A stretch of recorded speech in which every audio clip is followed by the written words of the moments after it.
Daily current affair quiz के इस video में आपका स्वागत है। आज है 14 फरवरी 2025। आज के इस वीडियो में हम महत्वपूर्ण हाईलाइट रहेंगी आईसीसी चैंपियनशिप 2025 डिजिटल प्लेटफॉर्म और भारत का नया वाणिज्य दूतावास तथा विश्व भ्रष्टाचार रैंकिंग में भारत की वर्तमान स्थिति। तो दोस्तों देरी ना करते हुए देखते हैं आज का पहला क्वेश्चन। आज का पहला क्वेश्चन है, सेबी ने हाल ही में कौन सा नया डिजिटल प्लेटफॉर्म लॉन्च किया है? ऑप्शन है ए मित्रा, बी सजग, सी समर्थ या डी रोचक।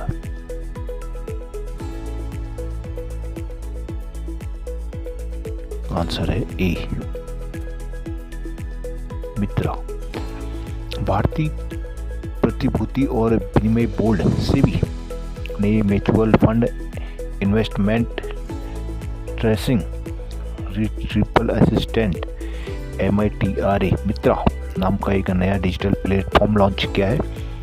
मित्रा का जो लक्ष्य है वो निवेशकों के निष्क्रिय या दावे न किए गए म्यूचुअल फंड पोर्टफोलियो का पता लगाना है और उन्हें पुनः प्राप्त करने में मदद करना है। इसका प्रबंधन computer age management services limited CAMS और KFIN टेक्नोलॉजी लिमिटेड द्वारा किया जा रहा है। अगला क्वेश्चन है, हाल ही में फॉय सागर झील का नाम बदल दिया गया है। यह झील किस राज्य में है? ऑप्शन है ए असम, बी राजस्थान, सी तमिलनाडु या डी हिमाचल। आंसर है बी राजस्थान। राजस्थान सरकार ने अजमेर में 132 साल पुरानी फॉय सागर झील का नाम बदलकर वरुण सागर कर दिया गया है। इसका नाम झील बनाने वाले अंग्रेज इंजीनियर फॉय के नाम पर रखा गया था। राजस्थान विधानसभा अध्यक्ष वासुदेव देवनानी ने कहा कि नाम परिवर्तन गुलामी के प्रतीकों को हटाने और राष्ट्रीय गौरव को बढ़ावा देने के प्रयास को दर्शाता है। अगला क्वेश्चन है, हाल ही में किस देश ने भारत के नए वाणिज्यिक दूतावास का उद्घाटन किया है? ऑप्शन है A France, B Germany, C Argentina या फिर डी ब्राजील। आंसर है ए फ्रांस। भारतीय प्रधानमंत्री नरेंद्र मोदी और फ्रांस के राष्ट्रपति इमैनुअल मैक्रों ने 12 फरवरी 2025 को फ्रांस के मार्सिले में भारत के नए वाणिज्य दूतावास का उद्घाटन किया है। इसे भारत फ्रांस संबंधों में एक महत्वपूर्ण कदम के रूप में देखा जा रहा है जो सांस्कृतिक, आर्थिक और लोगों के बीच संबंधों को मजबूत करेगा। यह दूतावास दक्षिणी फ्रांस में बसे भारतीय प्रवासी समुदाय को भी अपनी सेवाएं देगा। अगला क्वेश्चन है, कॉन्स्टेंटाइन टेसुलस को हाल में किस देश का नया राष्ट्रपति चुना गया है? ऑप्शन है ए अर्जेंटीना, बी उरुग्वे, सी फिनलैंड या डी ग्रीस। आंसर है डी ग्रीस। हाल ही में ग्रीक संसद के पूर्व अध्यक्ष कॉन्स्टेंटाइन टेसोलस को ग्रीस के नए राष्ट्रपति के रूप में चुना गया है। 65 वर्षीय टेसोलस ने 300 सदस्यीय संसद में 160 वोट हासिल किए थे जो चौथी दौर के मतदान में आवश्यक 151 वोटों से अधिक था।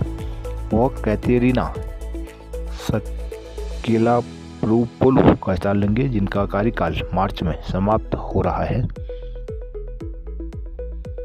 अगला क्वेश्चन है, हाल ही में किस भारतीय क्रिकेट को आईसीसी चैंपियनशिप 2025 के लिए इवेंट एम्बेसडर के रूप में नियुक्त किया गया है? ऑप्शन है ए सचिन तेंदुलकर, बी कपिल देव, सी युवराज सिंह या डी शिखर धवन। आंसर है डी शिखर धवन। शिखर धवन को आईसीसी चैंपियन ट्रॉफी 2025 के लिए इवेंट एम्बेसडर के रूप में नियुक्त किया गया है जो 19 फरवरी से मार्च 19 तक पाकिस्तान और दुबई में आयोजित किया जाएगा। धवन के साथ सरफराज अहमद, शेन वॉटसन और टिम साउथी को भी यह जिम्मेदारी दी गई है। अगला क्वेश्चन है, भ्रष्टाचार सूचकांक 2024 में भारत की रैंकिंग क्या है? ऑप्शन है ए 93, बी 96, सी 100 या डी 89। आंसर है बी 96। मंगलवार को 11 फरवरी 2025 को ट्रांसपेरेंसी इंटरनेशनल की रिपोर्ट 2024 भ्रष्टाचार धारणा सूचकांक CPI में जारी की गई थी। इसमें 180 देशों में से भारत को 96 स्थान पर रखा गया है, क्योंकि इसका समग्र स्कोर जो है वो पिछली बार से गिरकर अब 38 हो गया है। यह सूचकांक जो है वो विशेषज्ञों और व्यवसायियों के अनुसार सार्वजनिक क्षेत्र में भ्रष्टाचार के कथित स्तरों के आधार पर 180 देशों में और क्षेत्रों को रैंक करता है। 0 से 100 के पैमाने का इसमें उपयोग किया जाता है। जहां 0 अत्यधिक भ्रष्ट होता है, वहीं 100 सबसे साफ माना जाता है। 2024 में भारत का समग्र स्कोर 38 है, जबकि 2023 में यह 39 था और 2022 में 40 था। और 2023 में भारत की जो रैंकिंग थी वो 93 थी। और अगर भारत के पड़ोसी देशों की बात की जाए तो उसमें पाकिस्तान 135वें स्थान पर और श्रीलंका 121 अपने निम्न रैंकिंग से ही अभी जूझ रहे हैं, जबकि बांग्लादेश की रैंकिंग और भी नीचे 149 पर है। और वहीं चाइना की देखी जाए तो वो 76 स्थान पर है। और सबसे कम भ्रष्ट राष्ट्रों की सूची में डेनमार्क सबसे शीर्ष पर है, इसके बाद फिनलैंड और फिर सिंगापुर का स्थान आता है। अगला क्वेश्चन है, एस्पायर कार्यक्रम का उद्देश्य क्या है? ऑप्शन है ए रक्षा प्रौद्योगिकी में सुधार, बी ऊर्जा क्षेत्र में नवाचार, या सी कृषि उत्पादन में वृद्धि, या डी स्वास्थ्य सेवाओं का विस्तार।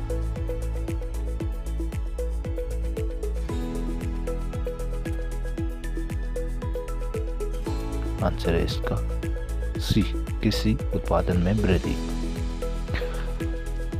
कृषि उद्योगों में उद्यमशीलता को प्रोत्साहन करने के लिए नवाचार, ग्रामीण व्यवसाय और उद्यमिता के विकास के लिए एक योजना SPIRE एस्पायर शुरू की गई है, जो प्रौद्योगिकी और इंक्यूबेशन केंद्रों के नेटवर्क के निर्माण का समर्थन करती है।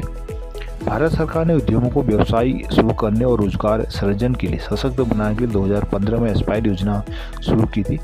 इस योजना का जो मुख्य लक्ष्य है वो MSME को बाजारों से जोड़ने में मदद करना और ग्रामीण क्षेत्रों में आर्थिक विकास को बढ़ावा देने के लिए जरूरत के समय उनके मालिकों की सहायता करना है। अनेक कार्यक्रमों, रचनात्मक प्रयासों और महत्वपूर्ण उपायों की शुरुआत के बावजूद बेरोजगारी और भुखमरी फिर भी बनी रही है। इससे निपटने के लिए पहले चरण की रणनीति विकसित करना इस का महत्वपूर्ण लक्ष्य है, जिससे रोजगार के सृजन और कृषि क्षेत्रों में छोटे छोटे विकास कार्य करना है। अगला क्वेश्चन है, HJT-36 जेट ट्रेनर का अब नया नाम क्या रखा गया है? ऑप्शन है ए विजय, बी यशस, सी सूर्य, या डी तेजस। आंसर है इसका बी यशस। हिंदुस्तान एरोनॉटिकल लिमिटेड HAL ने अपने लोकप्रिय ट्रेनर विमान HJT-36 को नया नाम दिया है, वो है यशस। पहले यह विमान सितारा के नाम से जाना जाता था। HAL ने यह बदलाव विमान में किए गए व्यापक तकनीकी सुधारों और नई क्षमताओं को ध्यान में रखते हुए किया गया है। यह बदलाव भारतीय वायुसेना के पायलट प्रशिक्षण को और अधिक प्रभावी बनाने के उद्देश्य से किए गए हैं। अगला क्वेश्चन है, दक्षिण तट रेलवे जोन किस राज्य में स्थापित होगा? ऑप्शन है ए महाराष्ट्र, बी तमिलनाडु, सी आंध्र प्रदेश, या डी कर्नाटका। आंसर है सी आंध्र प्रदेश। आंध्र प्रदेश के विशाखापत्तनम में बनने वाला नया क्षेत्रीय भारतीय रेलवे का 18वां जोन दक्षिण तट रेलवे के नाम से जाना जाएगा। फरवरी 2019 को तत्कालीन रेल मंत्री पीयूष गोयल ने इसकी घोषणा की थी। इस नए रेलवे जोन का नाम साउथ कोस्ट रेलवे या दक्षिण तट रेलवे रखा जाएगा। इसकी स्थापना से क्षेत्र को अच्छी कनेक्टिविटी और अधिक ट्रेनें आदि सहित महत्वपूर्ण लाभ होने की संभावना जताई जा रही है। अगला क्वेश्चन है, राष्ट्रीय व्यापार कल्याण बोर्ड की 5वीं बैठक का आयोजन कहाँ हुआ है? ऑप्शन है ए बेंगलुरु, बी चेन्नई, सी नई दिल्ली, या डी बेंगलुरु।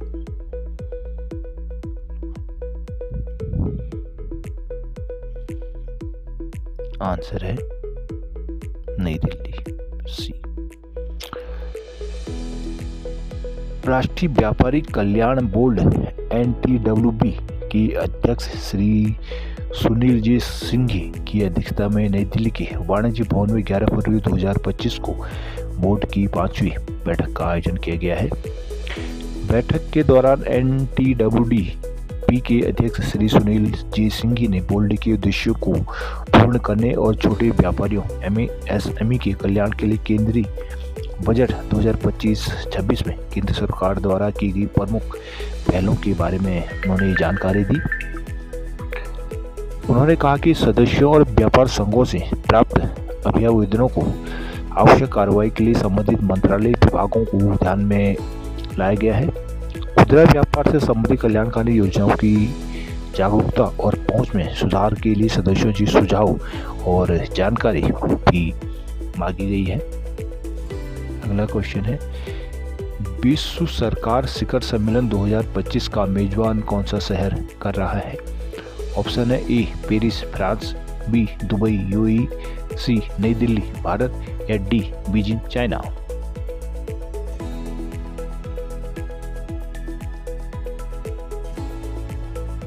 आंसर है बी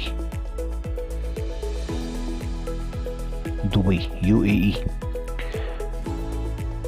12वां विश्व सरकार शिखर सम्मेलन दुबई UAE में 10 फरवरी 2025 को आयोजित किया गया है और 13 फरवरी 2025 तक यह कार्यक्रम चलेगा। यह सरकारों के भविष्य को आकार देने के लिए वैश्विक नेताओं, विशेषज्ञों और निर्णयकर्ताओं को इकट्ठा करने का काम इस सम्मेलन में हुआ है। शिखर सम्मेलन का इस बार का विषय है भविष्य की सरकारों को आकार देना। यह 2013 में शेख मोहम्मद बिन राशिद अल मखदूम द्वारा स्थापित एक गैर सरकारी संगठन द्वारा आयोजित किया जाता है। अगला क्वेश्चन है, हाल ही में किस नदी में दुर्लभ मगरमच्छ कैटफिश बेगिरियस सूचस की खोज की गई है? ऑप्शन है आपके ए पाहिनी गुवाहाटी, बी सरयू अयोध्या, सी बेतवा भोपाल या डी पिंडर उत्तराखंड।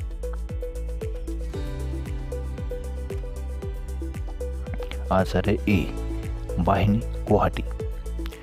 हाल ही में गुवाहाटी की वाहिनी नदी में मगरमच्छ कैटफिश की खोज की गई है, जिससे पारिस्थितिकी संबंधी चिंताएं बढ़ गई हैं। यह एशिया में मीठे पानी की सबसे बड़ी कैटफिश प्रजातियों में से एक है, जो भारत, नेपाल और बांग्लादेश जैसे देशों में पाई जाती है। यह 1.5 मीटर से अधिक बढ़ सकती है। इसका वजन लगभग 50 किलोग्राम से अधिक हो जाता है।